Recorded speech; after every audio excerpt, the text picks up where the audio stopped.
from the Old Testament reading this morning, Genesis chapter 45, verses 3 to 15. Thinking about this reading of the Old Testament, I don't preach much about the Old Testament reading, but what a beautiful reading this morning. And I was thinking, what is so inspirational about the reading of the Old Testament this morning? We might be thinking and meditating on it, and I found interesting that there is a lot of stuff, a lot of things that we could apply for our lives this morning from the reading of the Old Testament. And I was thinking it would be the forgiveness Joseph offered to his brothers, one of the main things we could apply to our lives. It was the way Joseph's brothers reacted once they saw Joseph was alive and ready to forgive them. It was Joseph's kindness towards them, even after they sold him into slavery because his father Jacob favored him. What could be something to meditate today about it? The reading is rich, inspiring, and teaches how we should treat someone after they have sinned against us. Yes, this is the main message of the Gospel, the Old Testament reading, and also the Epistle. But there is much more in the reading of the Old Testament. Joseph's kindness and understanding of God's care for him and for his life, it's certainly also one of the main subjects of the lesson of the Old Testament. The summary of God's lesson for all of us today, it is given to us through Joseph, as he had the right understanding, and this is the most beautiful thing this reading, aside of the forgiveness he offered to his brothers. It is how work things in our lives, even when people do evil things to all of us. The Apostle Paul said something, and it goes right into this. All things do work good. All the work together for good for those who love the Lord. So every time someone do something bad to us, this is what the lesson tells us. God will make things happen in our life and turn it into a blessing. This is what the Old Testament reading is teaching. But check what Joseph said to his brothers after all the evil they did to him. And now don't be distressed. Don't be angry. And see, he doesn't say, don't be angry with me. Don't be angry with yourself. Because God sent me before you to preserve life. So all the things the brothers did to him, all the things he went through, and imagine he was in a well, and then they took him out of the well. They sold him into slavery. Imagine what passed through Joseph's mind once they were carrying him through the desert without much water. He didn't know where he would go until he lands in Egypt and becomes a slave. When he once and before was loved by his father Jacob and having a good life with his father and the company of his brothers and Benjamin, the brother he loved. Now he is a slave in Egypt. They tell him where to go. They tell him what to do. They basically tell him, I own you and you do whatever I tell you, until God's blessings come upon him and he becomes a well-recognized servant. But see what he says to his brothers, do not be distressed. I don't want you to be angry with yourselves because God God, because God preserved me, because God blessed me, even though through your evil acts. God gave me so much, and I'm standing before you to tell you. He doesn't hold anything against his brothers. He just forgive them and offer them what might be causing them to be or taking their sleep. At least when we read the story, we saw one of the brothers, Reuben, was distressed by the fact that the brothers sold Joseph into slavery to easy and to bring peace to the brothers. He said, no, you did bad things to me, you did evil, but God turned everything into a blessing. He is not holding anything against his brothers. He saw God's hands and God's project, even in that type of situation. And one more thing, it's nice to say, and we always have to remind, the power that Joseph, after a while, acquired, he was never used against his brothers, not even against his enemies who tried to trap him. His power and his authority that God gave to him after a while was given not to just benefit himself, but mostly to benefit others. He understood why God brought or took him to Egypt. He understood why his brothers sold him into slavery. It was all parts of God's plan for him.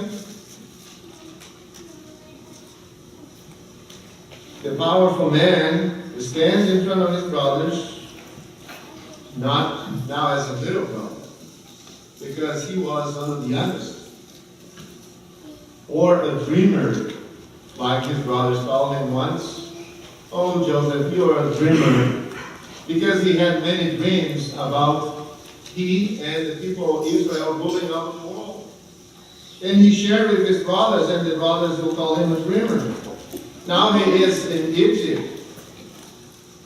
And look what he is after a while.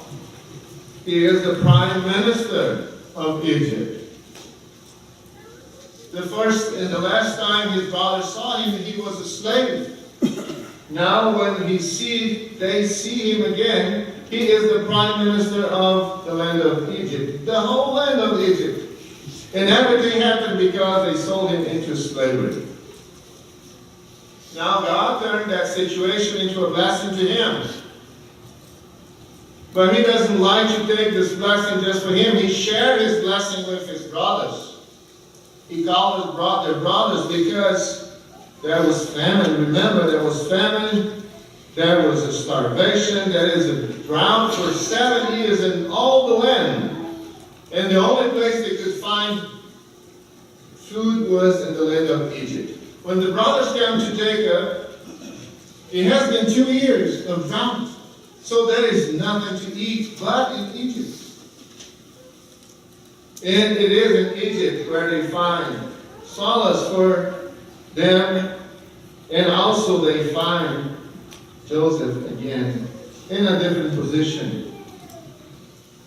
But see, Joseph 3 times remind his brothers, not just forgiveness, that he forgave all of them, but also God sent me here to preserve life, to preserve a posterity for you, and to save your lives by a great deliverance.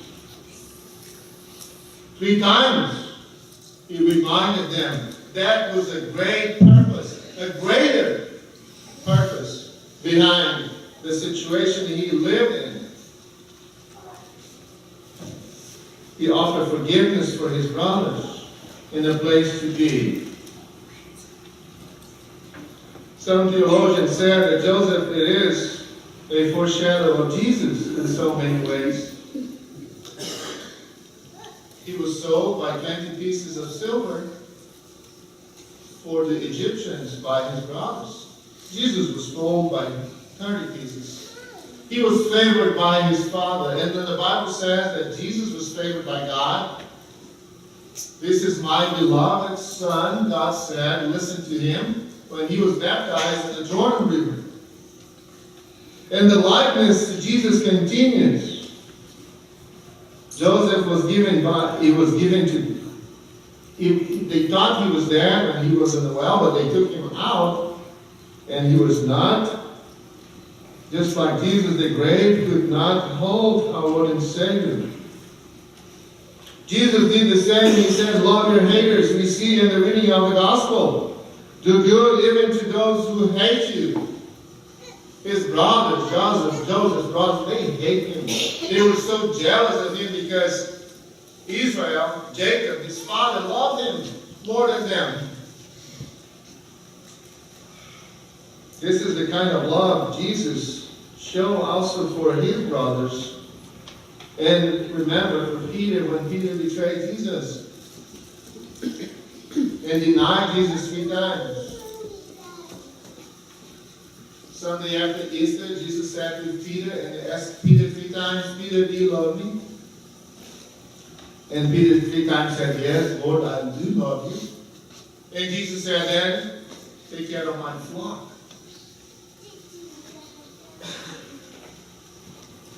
Jesus wants to reinstate Peter.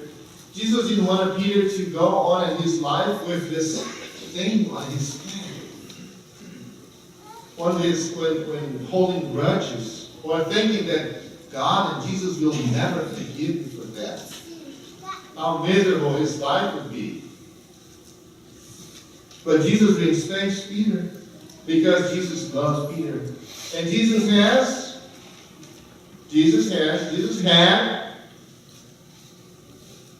something bigger for Peter. Jesus had something in mind for Peter to do. Peter is going to be a great disciple and a great witness of his love. That's why Jesus forgave him. Joseph forgave his brothers because he knew that his brothers were starving. And the only place they could be and be fed and have a normal good life would be in Egypt. And that was the way he could save his father, his whole family. That's why he said, God brought me and brought you for a reason, for a purpose. Forgiveness brings a purpose into your lives, a better and bigger purpose. When we forgive each other, when we offer God what God asks us to do, remember what we pray in the Lord's Prayer. Forgive us our trespasses as we forgive those who trespass against us. We receive forgiveness from God because we want to pass on the same forgiveness. That's the way we keep ourselves connected with God. There is no other way to have full fellowship with Jesus and God if we do not forgive. And then we see a great purpose in our lives when we do that. When we see the whole big picture, we see how important it is forgiveness in the life of a Christian. It is the way that we are connected with heaven. We cannot live our lives as Christians if we do not forgive. This is the way we connect with each other. We always have to offer forgiveness. We have to see the bigger picture. When we forgive each other, the heavens are open to all of us. When we do not forgive, the Bible is clear, the doors of heaven are closed to us. So God is asking for all of us today, forgive and forget. If someone sins against you, offer him forgiveness, because this is what God will do. And this is what Jesus did. This is what Joseph did. Because he saw a greater purpose when he did. Great purpose for his life when he did. The outcome of Joseph's forgiveness is wonderful. His family is not going to starve anymore. Remember, the whole land was in a drought. Because because Joseph forgave his brothers, they all came. They stayed in the land of Egypt, and they became a great nation. So great that Egyptians decided to make them slaves. They were growing too powerful to be in the land. Remember, because Joseph's forgiveness, the great nation of Israel survived. It was because of Jesus' forgiveness to all of us that we have full fellowship with God and full forgiveness for all our sins. It is because God's forgiveness that we can approach God in confidence that heavens will be ours, for it is ours already. Wonderful things happen when we offer undeserved forgiveness to those who do evil to us. Christ did the same. Look what Apostle Paul says in Romans chapter 5. But God shows his love for us in that while we are still sinners, Christ died for us. Christ died for undeserved sinners. So we can offer the same to those who sin against us. The whole lesson of Joseph tells us that God has a purpose for me and for you. When we live our lives and we offer forgiveness to all of those around us, God will bless us. God will bless us and bless the ones that receive forgiveness. So this is our Christian life. Every day we are, sometimes, not every day, but sometimes we struggle to do that because it is hard. Yes, it is. It is hard to offer forgiveness. And sometimes I ask people, what is harder, to forgive or to ask for forgiveness? Both of them are very hard because sometimes our pride doesn't let us.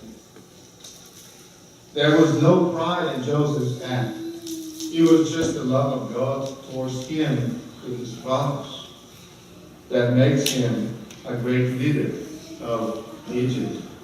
That makes him a hero of faith. So we want to imitate Joseph's acts and live our life forgiving and receiving forgiveness from all those who sin against us. But most importantly, be reminded every day that God loved us so much, he forgave all our sins and offered to all of us the eternal life.